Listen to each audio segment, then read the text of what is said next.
प्यार से, बड़े ही स्नेह से। ये भाव देखिए ना, जिस तरह से एक माँ अपने पुत्र को कैसे वो श्रेष्ठतम लगे उसको ध्यान में रखते हुए उसकी सज्जा करती है। भगवान तो स्वयं मोहक हैं, स्वयं सज्जित हैं, उनकी क्या सज्जा करना। लेकिन ये भाव होते हैं हमारे आपके, जो प्रतिनिधित्व करते हुए अर्चक इस समय भगवान के श्रृंगार में लगे हैं, उन्हें आभूषण धारण करा रहे हैं। आज एक बार पुनः विशिष्ट अवसर है तो पीले रंग की धोती पहनी है और ये वो वस्त्र हैं। ये कमरबंद देखिए, जिसे तगड़ी कहते हैं, रत्न जड़ित है। इसमें 5 सुंदर छोटी छोटी घंटियां भी लगी हुई हैं। भगवान ये जो बड़ा हार पहने हुए हैं, इसके मध्य में सूर्य देव का प्रतीक बना हुआ है और दाहिनी तरफ मोतियों की लड़ियां भी दिखेंगी। भगवान धीरे धीरे अपने सभी आभूषणों को धारण कर रहे हैं और इन आभूषणों में हीरा, पन्ना, बहुमूल्य माणिक्य लगे हुए हैं। भगवान ने वो मंगल तिलक भी धारण कर लिया है जो 16 ग्राम का है और भगवान के माथे पर लग रहा है। इसमें माणिक और हीरे जड़े हुए हैं और मध्य में एक सुंदर सा एक हीरा लगा हुआ है जो उसकी अलौकिक आभा को द्विगुणित कर रहा है। और अब भगवान के मुकुट को धारण कराने की तैयारियां आरंभ हो रही हैं। देश दीपक जी, प्रभु के इस रूप के दर्शन कर बस स्मृति हो आ रही हैं वो पंक्तियां कि काम कोट छबे श्याम शरीरा, नील कंज वारिद गंभीरा। ऐसा लग रहा है जैसे जैसे करोड़ों काम देवों की शोभा बस इसी एक विग्रह में तो उतर आई है। ऐसा आकर्षण, ऐसा सम्मोहन, ये आस्था का सौदा है, ये विश्वास का मामला है, इसमें किंचित संदेह नहीं है। ये सरसिज लोचन बाहु विशाला और जटा मुकुट सिर उर बरमाला। अभी ये जो बना हुआ मुकुट दिख रहा है, अभी तो वास्तविक मुकुट सुसज्जित किया जाएगा। और देखिए, बस ये मुकुट आ गया आपके सामने। अब इसके इस रूप के दर्शन करके कौन न निहाल हो जाएगा, कौन न भाव विभोर हो जाएगा कि कमल सदृश नेत्र और विशाल भुजाओं वाले हैं हमारे प्रभु श्री राम। और भुज प्रलंब कंजारन लोचन श्यामल गात पुरत भय मोचन। ये भय का मोचन करने वाला दृश्य है। इस दिव्य रूप के दर्शन करने मात्र से इस लौकिक जगत के जितने भी भय हैं, उसके जितने भी प्रकार हो सकते हैं, उन सभी भयों का नाश सुनिश्चित है। ये दर्शन आहा आनंदित करने वाले दृश्य हैं। ये सारे ही भक्तगण इस समय भाव विभोर होकर के आनंद उठा रहे हैं इन अलौकिक दृश्यों का। जैसे इस धरा पर कहीं कोई और लोग उतर आया हो, कुछ ऐसा ही दृश्य गर्भगृह के अंदर दिखाई पड़ रहा है इस समय का। प्रभु का श्रृंगार अब पूर्णता की ओर है। परमात्मा ने जो स्वर्ण मुकुट धारण किया है, इसमें बहुमूल्य हीरे, पन्ने और माणिक्य तो लगे ही हैं। इसके मध्य में सूर्य देव का प्रतीक एक लाल रंग का माणिक्य भी स्थापित है और दाहिनी तरफ आप देख रहे हैं मोतियों की लड़ी लटक रही है, 5 मोतियों की। ये बड़ा वाला कंठाहार जो इनके नाभि तक जा रहा है, वो देखिए।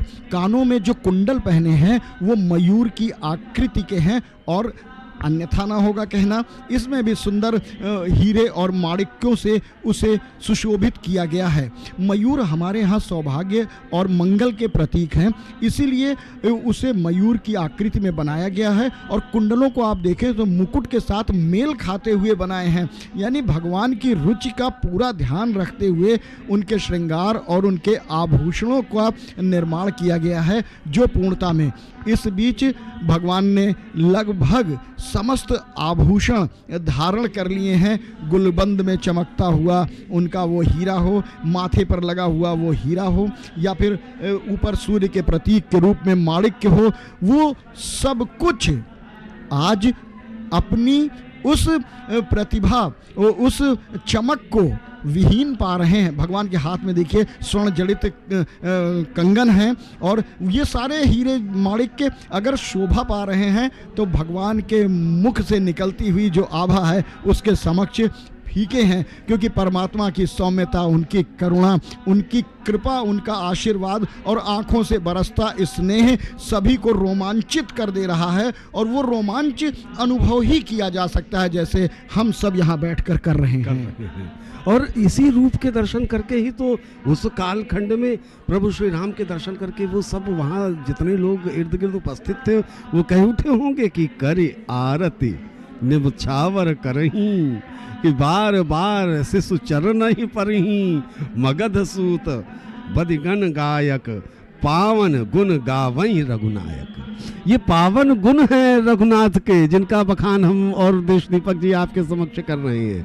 ये पावन गुण ही तो है प्रभु श्री राम के, जिन्होंने कश्मीर से कन्याकुमारी तक एक सूत्र में जोड़ रखा है हमारे देश को। ये पावन गुण ही है प्रभु श्री राम के कि उन्होंने मर्यादा पुरुषोत्तम के सर्वोच्च आसन पर उन्हें विराजमान कर रखा है। ये पावन गुण ही है भगवान श्री राम के, जिनके दर्शन इस विग्रह में हम सब कर रहे हैं। अब पूर्ण सज धज के साथ प्रभु तैयार हैं और पूर्णता की ओर प्रभु का श्रृंगार बढ़ता दिखाई पड़ रहा है।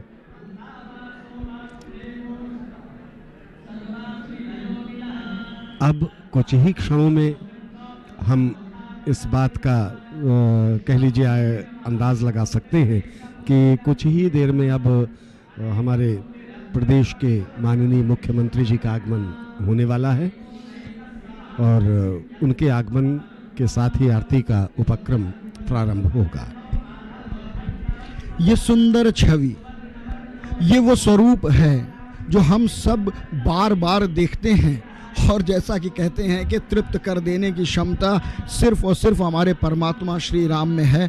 तो वो तृप्ति का एहसास करने के लिए ये सुंदर पुष्पों की माला, जिसमें नारंगी रंग है, पीला रंग है, नीला रंग है, श्वेत रंग है, वो सब कुछ उन्होंने धारण करके अब अपने दिव्यतम रूप में आए, कंधे पर बच्चों को बैठाए हुए, हाथ में हाथ जुड़े हुए हैं, आंखें भाषा बोल रही हैं।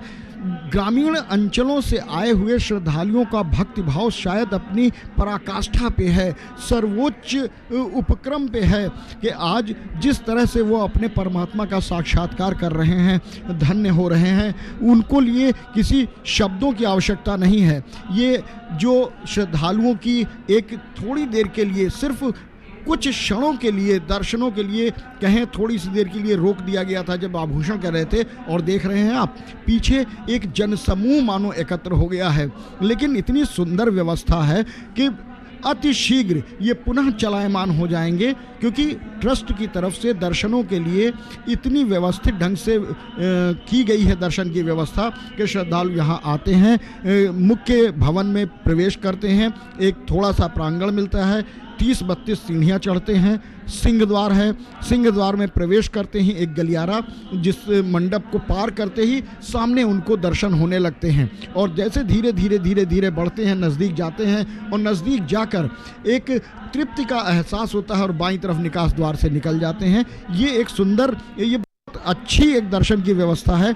ये बार बार कहना इसलिए बनता है कि जो यहाँ आते हैं उन्हें इस बात का एहसास होता है कि कितने सुलभ हैं हमारे राम लला अपने दर्शकों के लिए, मानो वो स्वयं आपसे ज़्यादा व्यग्र और उत्सुक हैं आपके दर्शन के लिए। भक्त और भगवान के बीच के सुंदर संबंधों का निरूपण, प्रतिपादन, प्रतिस्थापना यदि कहीं देखनी है या यदि कहीं देखी जा सकती है साक्षात, तो शायद श्री राम जी के मंदिर में ही। एक नहीं, अनेक उदाहरण इसके मिलेंगे, चाहे माता शबरी का उदाहरण हो या देवी अहिल्या का। प्रभु श्री राम अपने भक्तों के लिए उसके द्वार तक जाते हैं। प्रभु प्रतीक्षा नहीं करते कि तुम तपस्या करके हम तक पहुंचने का प्रयास करो। अगर व्यग्रता है प्रभु श्री राम के प्रति आपके हृदय में, अगर उत्कंठा है प्रभु श्री राम के लिए आपके मन में, तो निश्चय ही आपके द्वार तक प्रभु श्री राम के चरण पड़ेंगे। ये यही विशेषता है प्रभु श्री राम के चरित्र की। प्रभु श्री राम सर्व सुलभ हैं और इसी रूप के दर्शन जो अभी रूप अभी स्क्रीन पर हम देख रहे थे, सजा धजा सा रूप, ये देखिए क्या कहना है, हा आनंदित करने वाला ये रूप। इसी रूप के दर्शन करके तो कहे उठी होंगी वहाँ सारी दासियाँ और सारी रानियाँ जो उस समय उपस्थित थी महल में कि ठुमुक चलत रामचंद्र बाजत पैजनिया और केला के उठत धाय गिरत भूमि लटपटाए धाय मात गोद लेत दशरथ की रनिया ठुमुक चलत रामचंद्र बाजत पैजनिया। तो अभी तो फिलहाल यहाँ पे मंत्रोच्चार गुंजायमान है, निश्चय ही कभी इसी अयोध्यापुरी में ठुमुक के चले होंगे हमारे प्रभु श्री राम अपने बाल रूप में, राम लला के रूप में, तो पैजनिया निश्चित ही बचती रही होंगी। ये वो पवित्र धरा है, अयोध्या धाम निश्चय ही वो नाम है जो प्रभु श्री राम के नाम के साथ ही जुड़ा है। और अब आज की अयोध्या हमने देखा नहीं, त्रेता काल की अयोध्या का क्या रूप रहा होगा हम नहीं जानते, उस कालखंड में क्या क्या स्थितियां हुआ करती थी। किंतु आज के परिवेश में जितना हम लोगों ने देखा है, जाना है, समझा है, मात्र 2 से 4-5 वर्ष के अंतराल में परिवर्तन, और ऐसा परिवर्तन ये इस बात के दृढ़ संकेत मिल रहे हैं कि आने वाले और 5 वर्ष जो होंगे तो निश्चय ही अयोध्या का दर्शन करना परम सौभाग्य का विषय होगा, क्योंकि ये नगरी निश्चय ही उसी दिशा की तरफ जा रही है। और जितने भी हमारे कर्णधार हैं आज देश के, उन सबकी ये जिजीविषा है, उनकी ये कहीं ये इच्छा है कि द्वापर त्रेता काल का ही दृश्य उपस्थित हो जाए आज की अयोध्या में। और इसके हेतुक जो प्रयास किए जाने चाहिए, जो उपक्रम किए जाने चाहिए, वो सब संपादित किए जा रहे हैं, वो सब संचालित किए जा रहे हैं, उन सभी को परिणाम दिया जा रहा है।